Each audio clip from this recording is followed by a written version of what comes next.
Hello friends, India squad అయితే వచ్చింది world cup T20ది. మనం ఎవరైతే అనుకున్నామో వాళ్ళు లేరు, కానీ ఒకటైతే 100కి 100% గుర్తుపెట్టుకోండి. వరల్డ్ కప్ మరియు ఈ ఐపీఎల్ అయితే ఒకటి కాదనమాట.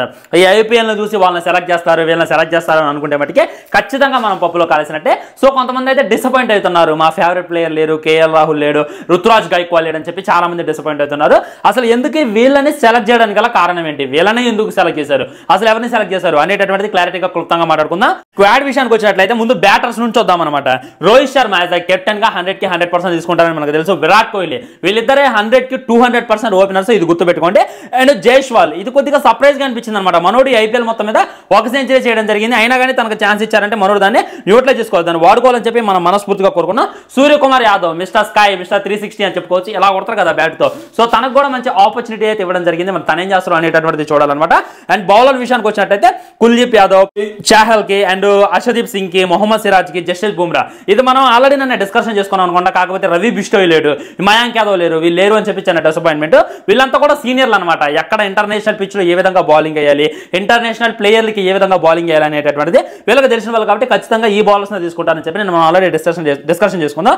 అండ్ ఆల్రౌండర్ విషయానికి వచ్చినట్లయితే హార్దిక్ పాండ్యా తీసుకున్నారు వైస్ కెప్టెన్ గా, ఇది కొద్దిగా సర్ప్రైజ్ గా అనిపించింది. నేను ఇందాకలే చెప్పిన కదా, ఐపీఎల్ చూస్తే ఈ T20కి స్క్వాడ్ అసలు సెలెక్ట్ చేయాలని. హార్దిక్ పాండ్యా అసలు జీరో, అసలు ఫార్ములో లేదన్నమాట. ఒక కెప్టెన్ గా ఫెయిల్ అవుతుండో, ఒక బ్యాటర్ గా ఫెయిల్ అవుతుండో, ఒక బౌలర్ గా ఫెయిల్ అవుతుండో, ఒక ఆల్రౌండర్ గా పద్దాగా ఫెయిల్ అవుతుండో. అయినప్పటికీ తనకి ఈ టీంలో అవకాశం ఇచ్చారంటే మెచ్చుకోవాలని చెప్పుకోవచ్చు. అండ్ శివం దూబే ఆల్రెడీ సిఎస్కేలో అదరగొడుతుంది కాబట్టి తనకు కూడా మంచి అవకాశం ఇచ్చారని చెప్పి ఇదవుతుంది.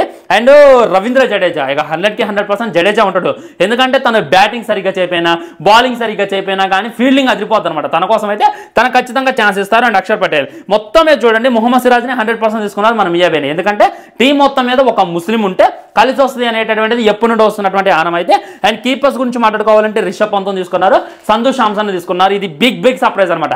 రిషబ్ పంత్ ఉన్నాడు అనేటటువంటిది 100% తెలుసు, సంజు శాంసన్ ఉంటాడు అని చెప్పినప్పుడు చాలా మంది నన్ను తిట్టారు. సంజు శాంసన్ కి ఏ విధమైనటువంటి అవకాశం ఇస్తారు, అసలు ఇవ్వరు, ఎందుకంటే తను ఏదో ఈ ఐపీఎల్ ఆడుతున్న ఆ మాత్రం తనకు అవకాశం ఇవ్వరని అంతకు ముందు నుండే డిస్కషన్ నడుస్తుంది. సో సంజు శాంసన్ తీసుకోవడం కూడా కొద్దిగా సర్ప్రైజే. వీళ్ళేంటంటే నెక్స్ట్ స్పేర్స్ గా కొంతమంది తీసుకున్నారు. శుభం గిల్ని, శుభం గిల్ని స్పేర్ లో పెట్టడం మీద ఇది కొద్దిగా ఇది అనిపించింది అనమాట. రింకు సింగ్ ని తను కూడా, అంటే ఈ ప్లేయర్ లో ఎవడైనా ఇంజూరీ అయితే అప్పుడు రింకు సింగ్ నింపుతారని చెప్పి గుర్తుపెట్టుకోండి. ఆ తర్వాత ఖలీల్ అహ్మద్ ని, ఆవేష్ ఖాన్ ని, ఇంకా ఆవేష్ ఖాన్ ఆవేశం ఎక్కువ కాబట్టి తనకి ఎక్కువ ఛాన్స్ లేదని చెప్పుకోవచ్చు అనమాట. సో ఇందులో ఇంకా దూరమైన వాళ్ళు ఎవరు అనేటటువంటిది క్లారిటీగా మాట్లాడుకోవాలంటే అభిషేక్ శర్మ ఆల్రెడీ రీసెంట్ గా SRH లో అవతలపడుతుండు, తను దూరమైండు. శశాంక్ సింగ్ తను ఇంకా ప్రతి మ్యాచ్ ని దగ్గరుండి గెలిపిస్తాడు, తను కూడా తీసుకోలేదన్నమాట. తిలక్ వర్మ, గైక్వాడ్, రియాన్ పరాగ్ చోటు దక్కలేదని చెప్పి చాలా మంది ఫీల్ అవుతున్నారు. ఒకటే గుర్తుపెట్టుకోండి, ఈ T20 ఏదైతే ఉందో ఇది సీనియర్ లాట్ అనమాట. ఇప్పుడే సీనియర్లకి ఛాన్స్ ఉంటుంది. ఈ హార్దిక్ పాండ్యాకి, రోహిత్ శర్మకి, విరాట్ కోహ్లీకి, బూమ్రాకి, వీళ్ళందరికీ కూడా ఇప్పుడు మాత్రమే అవకాశం ఉండేటటువంటి అవకాశం ఉంది. ముందు అయితే వాళ్ళకి అవకాశం ఉండదు.